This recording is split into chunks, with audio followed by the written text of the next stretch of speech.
Life doesn't always deal us easy hands, often pushing us to our limits in ways that we never imagined. Yet, even within the hardest challenges lies an opportunity to turn our heaviest adversity into our greatest gift to the world. And so, as one dying Alabama woman is writing the last chapter of her life to bring a story of hope to Huntsville families this holiday season and beyond. And joining us live in studio this morning to share her powerful story and the release of her newest best-selling book, Sebastian Explores Baptism, is children's author Rebecca Masden. Rebecca, thanks so much for stopping by.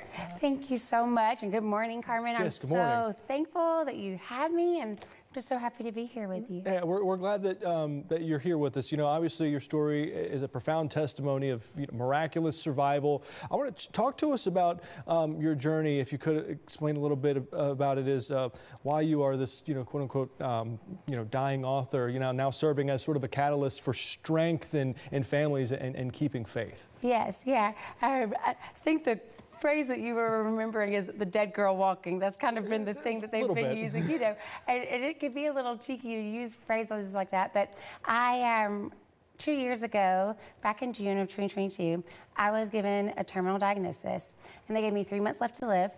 Closed down my businesses, planned the funeral, and was ready to move on to the next. And I had a lot of peace, and I was ready to go.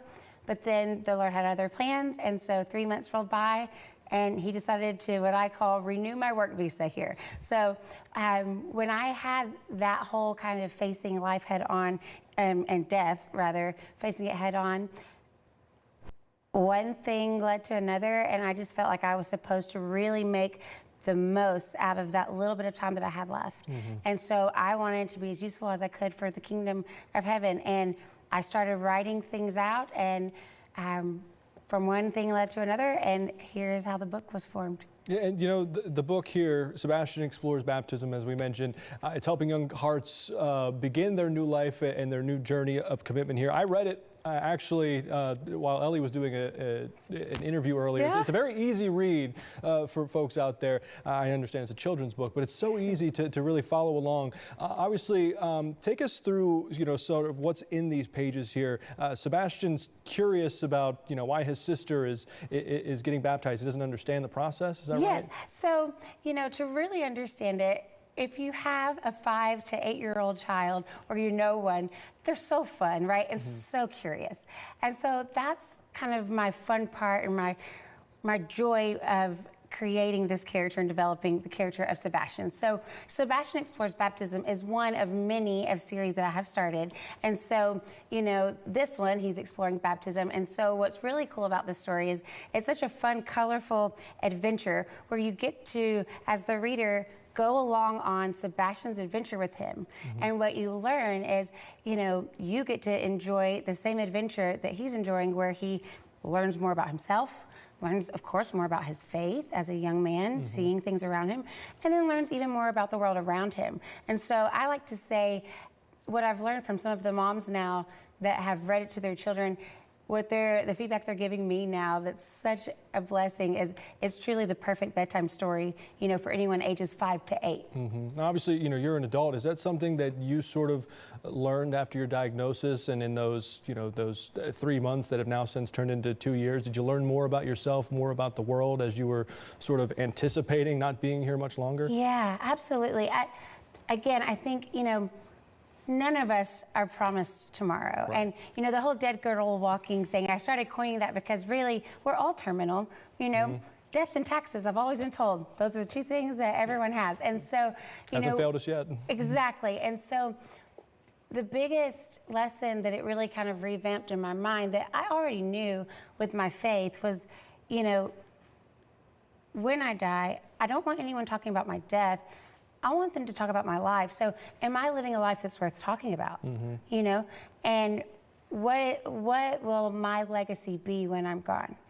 And so for me, your suffering is not meaningless, but when I can use it to help inspire other people, then I can handle any adversity, any little cancer that comes our way, as long as I know ultimately I'm using it to inspire someone else. So what, I guess, ultimately do you hope that the readers, both children and their parents alike, what do you hope that they take away from this book? Yeah, I think, the biggest takeaway would be taking the time out of the crazy chaos and busyness that everyone's life has kind of become, you know, especially during school semesters and this holiday season.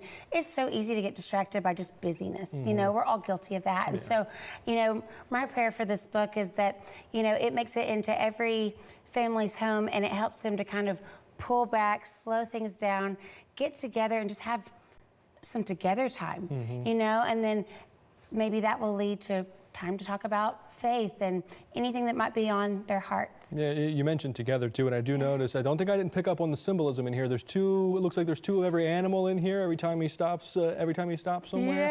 Yeah, that's cool. I picked up on that. I'm all about intentionality. Hey, also too, you know, we got to shout out the illustrator, Eve Morgan too, because it's wonderful, wonderful illustrations in here. So I guess let our viewers know, where can they pick up a copy, and if you have any other works, or if you're on social media, and if you, I imagine, you know, you tell your story and talk about your story a lot, where can they keep up with you as well? Absolutely. Thank you so much for that. And RebeccaMasden.com or Amazon.com is where you can find the book.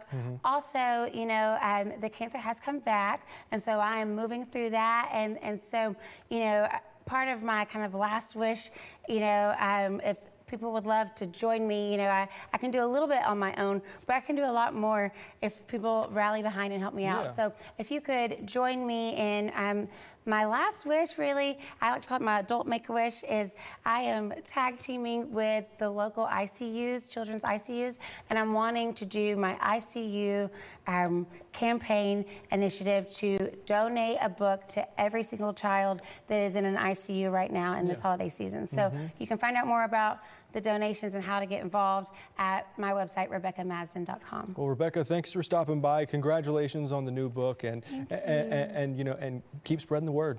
That's all you can do. Thank you so much for this time. Yeah, thank you.